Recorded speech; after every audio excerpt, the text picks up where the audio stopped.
हम महानता की ओर क्यों ना चलें। कुछ लोगों ने एक स्त्री को पाप करते हुए पकड़ लिया और उसे अपमानित करने के लिए तैयार हो गए कि ईसा मसीह ने उनसे कहा कि जिस व्यक्ति ने कभी पाप न किया हो वही उस पर पहला पत्थर मारे। सभी चुप हो गए।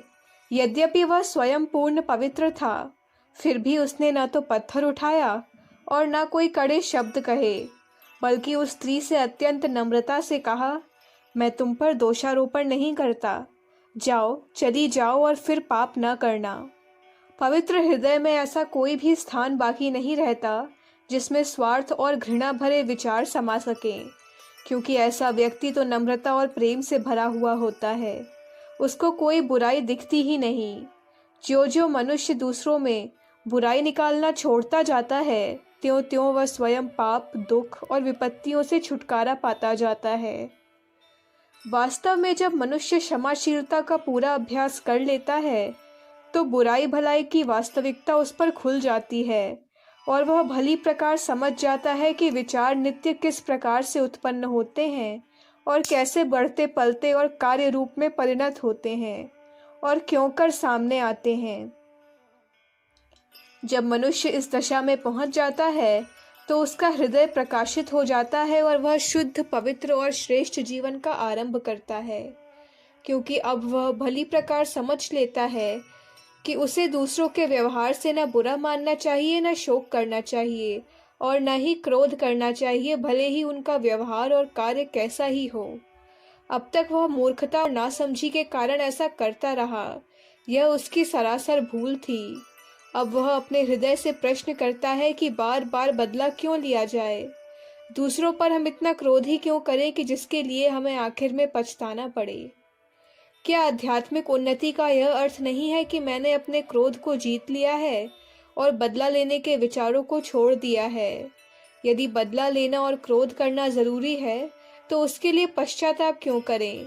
यदि किसी व्यक्ति ने मेरे साथ बुराई की है तो मेरा उससे घृणा करना क्या बुरा नहीं?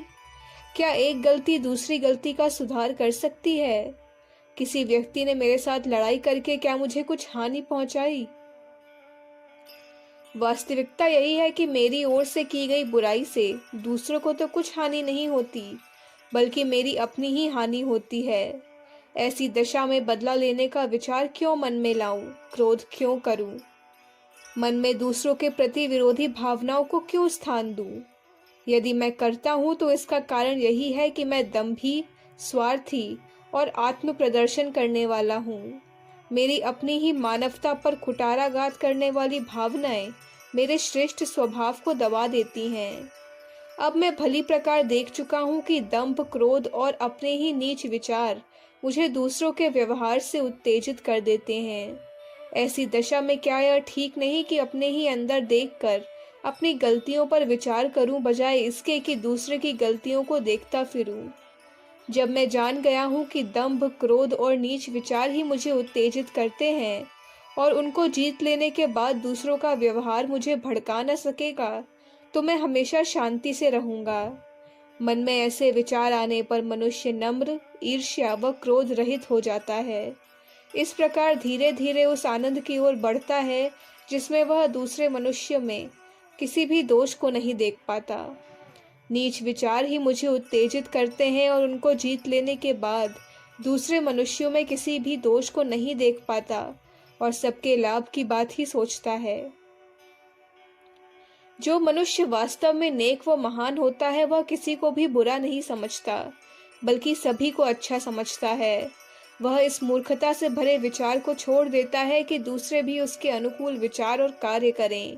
वह समझता है कि लोगों के स्वभाव अलग अलग होते हैं और सभी व्यक्ति आध्यात्मिक विकास के अर्थों में अलग अलग हैं।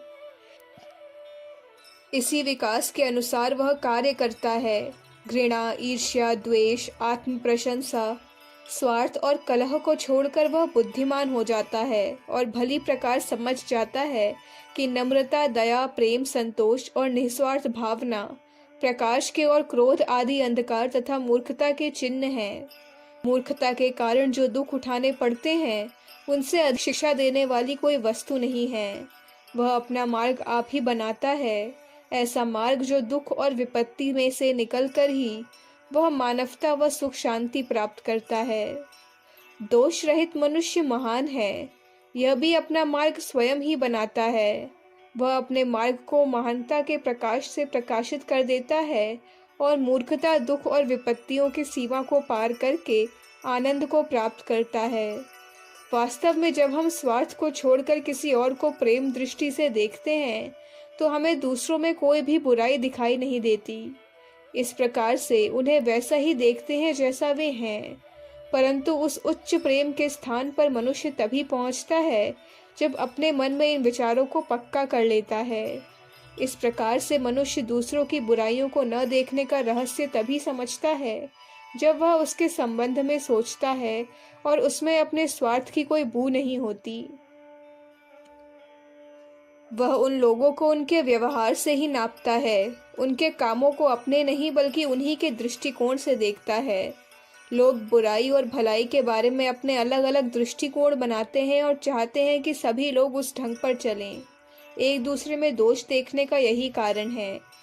प्रत्येक मनुष्य की ठीक नाप तोल तभी की जा सकती है जब हम न तो अपने, न ही तुम्हारे और न किसी और के, बल्कि उसी के पैमाने से उसे नापें। उस तरह का व्यवहार करने से हम उनकी परीक्षा नहीं लेते वरन उनके साथ प्रेम करते हैं। दूसरे के संबंध में बुरा कहने वाला मैं कौन हूँ? दूसरों पर बुरा होने का पाप मैं कैसे मर सकता हूँ जब मैं स्वयं पाप से दूर नहीं हूँ? ऐ मेरे मन, दूसरों के दोष निकालने से पहले अपने को मिलनसार और निरभिमानी बना। दूसरों के दोष और बुराइयों को देखने से पूर्व अपनी बुराइयों और दोषों को देखो। कबीर ने बहुत सुंदर कहा है, बुरा जो देखन मैं चला, बुरा न देखा कोई, जो खोजा मन आपना, मुझसा बुरा न कोई। पवित्र हृदय वाला व्यक्ति दूसरों में बुराई देखना छोड़ देता है। दूसरों से घृणा करना अपने आप को धोखा देना है। प्रेम करना स्वयं को प्रकाश में लाना है। कोई भी व्यक्ति अपने आप को व दूसरों को ठीक प्रकार से तब तक नहीं समझ सकता जब तक घृणा को त्याग कर प्रेम न करने लगे। घृणा करना सख्त गलती, मूढ़ता और अंधापन है तथा इससे उसे ही हानि पहुंचती है। आमतौर पर हम देखते हैं कि मनुष्य अपने से पृथक मन रखने वालों को बुरा और अपने जैसा मन रखने वालों को अच्छा समझते हैं। जो व्यक्ति अपने ही मन को ग्रहण करने योग्य समझता है वह उन्हीं व्यक्तियों से प्रेम करता है जो उसके विचारों के अनुकूल होते हैं, किंतु जो उसके विचारों के प्रतिकूल चलते हैं उनसे वह घृणा करते हैं। मसीह ने कहा, जो तुझसे प्रेम करते हैं यदि तू उनसे प्रेम करे तो तूने कौन सा अलौकिक काम किया है। अपने शत्रुओं से प्रेम कर और उनके साथ भलाई कर जो तुझसे घृणा करते हैं। बुराई की वास्तविकता को समझना और श्रेष्ठ जीवन यापन करने से मतलब है दूसरों में बुराई न देखना। जो दूसरों की बुराइयों को छोड़कर अपने हृदय को पवित्र बनाने की चेष्टा करता है वह धन्य है। उसे एक दिन वह दिव्य दृष्टि प्राप्त हो जाती है जिससे वह किसी में बुराई को देख ही नहीं पाता। बुराई की वास्तविकता को जानकर हमें क्या करना चाहिए? यदि कोई मेरे दोष निकालता है तो मैं उसे बुरा नहीं कहूँगा। यदि कोई मुझे गाली दे तो मैं उसके साथ भलाई करने प्रयत्न करूँगा। अपने दोष निकालने वाले की अच्छाइयों का वर्णन करूँगा। जो मुझसे घृणा करता है उसके लिए मैं प्रेम की आवश्यकता समझूंगा। शोकातुर व्यक्तियों से मैं सहानुभूति दिखाऊंगा। लोभी के साथ मैं उदारता का व्यवहार करूंगा। झगड़ालू के साथ नम्रता का बर्ताव करूंगा। जब मुझे बुराई दिखाई ही ना पड़ेगी तो मैं किससे घृणा और किससे शत्रुता कमाऊंगा। बहनों और भाइयों, अगर लोग तुम्हें दुख देना चाहते हैं या तुमसे शत्रुता, ईर्ष्या रखते हैं तो मुझे बहुत अफसोस होता है। मेरे साथ तो कोई भी ईर्ष्या नहीं करता, शत्रुता नहीं रखता। सभी नम्रता का बर्ताव करते हैं। मुझे रोना आता ही नहीं। मुझे रोने से क्या मतलब?